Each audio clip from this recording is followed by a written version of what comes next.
Anggota Exco PSSI Arya Sinalunga mengungkapkan faktor terbesar yang mendasari pemain keturunan menolak dinaturalisasi untuk bela timnas Indonesia.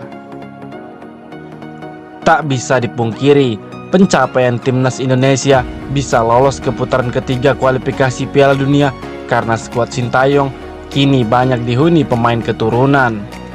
Sejumlah pemain keturunan mengisi posisi penting, mulai dari striker ada Rafael Strike, gelandang ada Tom Haye, hingga pemain bertahan ada Jay Eaches. Demi tampil maksimal pada putaran ketiga, PSSI dikabarkan terus mencari pemain keturunan untuk dinaturalisasi.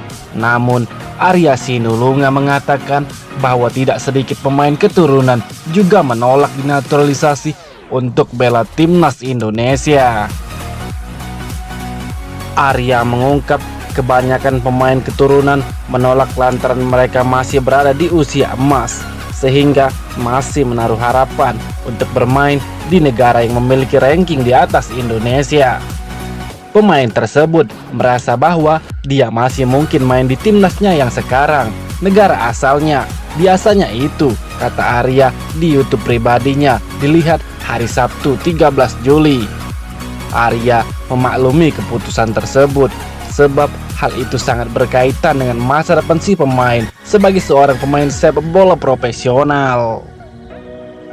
Jadi mereka itu penuh pertimbangan. Kalau saya pindah ke Indonesia, sampai kapanpun saya tidak bisa main lagi di sini, negara asalnya. Itu pertimbangan berat bagi mereka. Itu pertimbangan karir dan sebagainya, beber Arya Sinulunga.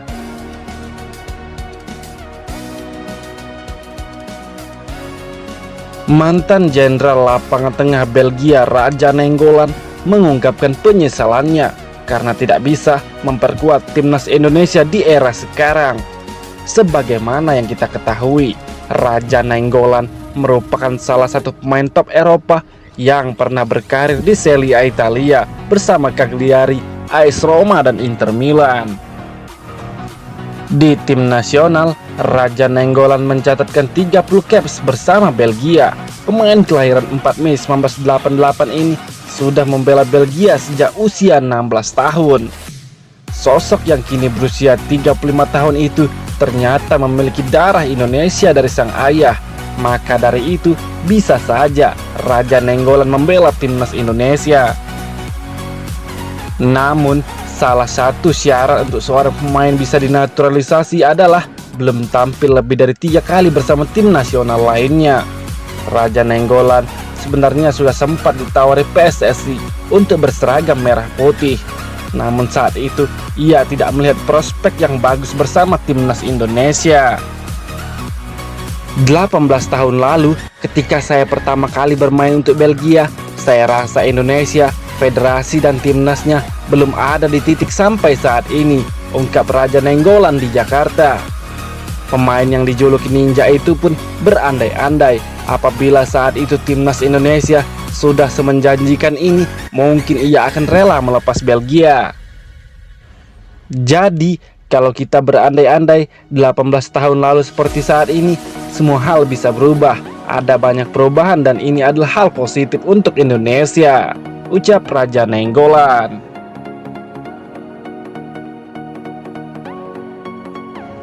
Mantan pemain Feyenoord yang punya darah Indonesia, Jordi Weerman, akan bermain di Liga 1 musim ini.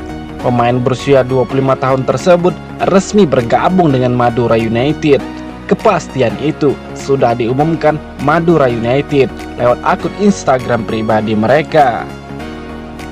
Jordi memiliki darah Indonesia dari kakek dan neneknya yang lahir di Jakarta.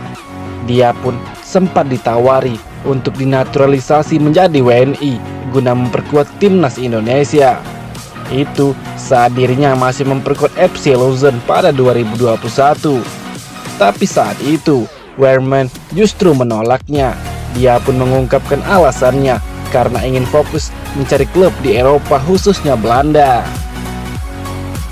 Problemnya waktu itu, saya sedang proses untuk pindah ke klub lain di luar Belanda. Waktu itu karena terlalu sibuk, saya fokus mencari klub baru, Jordi Weerman menjelaskan. Jordi merupakan pemain yang dibesarkan Feyenoord. Setelah bermain untuk tim usia muda Feyenoord sejak 2006, dia akhirnya mendapatkan promosi ke tim utama salah satu klub raksasa Belanda tersebut pada tahun 2019.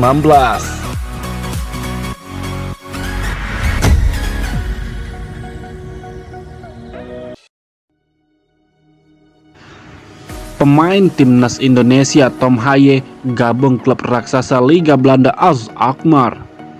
Di stories Instagram yang eksklusif, gelandang 29 tahun itu berada di depan sebuah gedung yang lambang AS Alkmaar.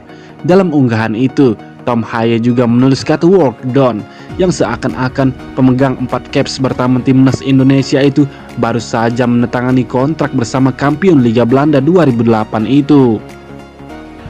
Sekedar informasi, Tom Haye saat ini berstatus tanpa klub.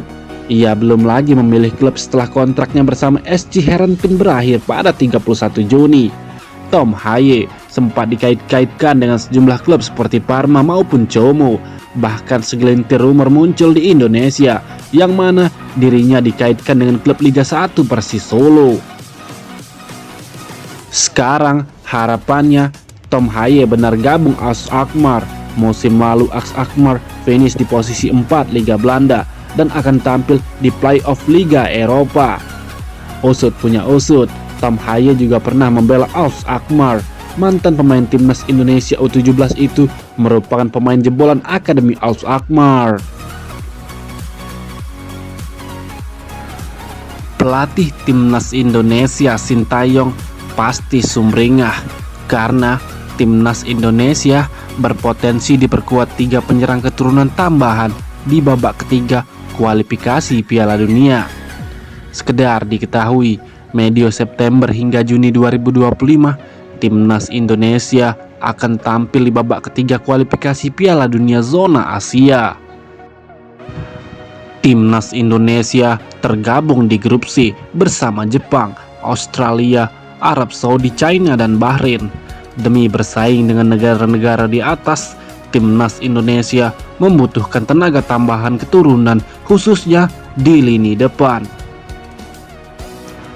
Untuk babak ketiga kualifikasi Piala Dunia nanti, Sintayong setidaknya sudah mendapatkan 2 penyerang tambahan di tangan, yakni Jens Schraven dan Maurizio Hinoke. Jens Schraven resmi menjadi warga negara Indonesia sejak 2 pekan lalu dan telah tersedia memperkuat timnas Indonesia.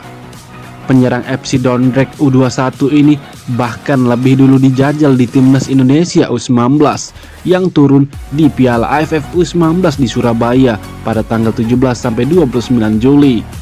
Sementara itu, Maurizio Hinoke dikonfirmasi segera menjalani proses naturalisasi. Berhubung diproyeksikan tampil di kualifikasi Piala Asia, Maurizio Hinoke bakal dikebut proses naturalisasinya. Lantas, siapa satu nama lagi? Seperti yang ramai diberitakan, PSSI sedang mengejar penyerang FC Utrecht Oleh Romeni. Jika Oleh Romeni benar-benar bergabung, setidaknya satu masalah di lini depan timnas Indonesia dapat teratasi. Penyerang 24 tahun ini dikenal memiliki lari kencang dan finishing yang jempolan. Kesimpulannya, Sintayong berpotensi mendapatkan 3 tambahan penyerang diaspora di babak ketiga kualifikasi Piala Dunia.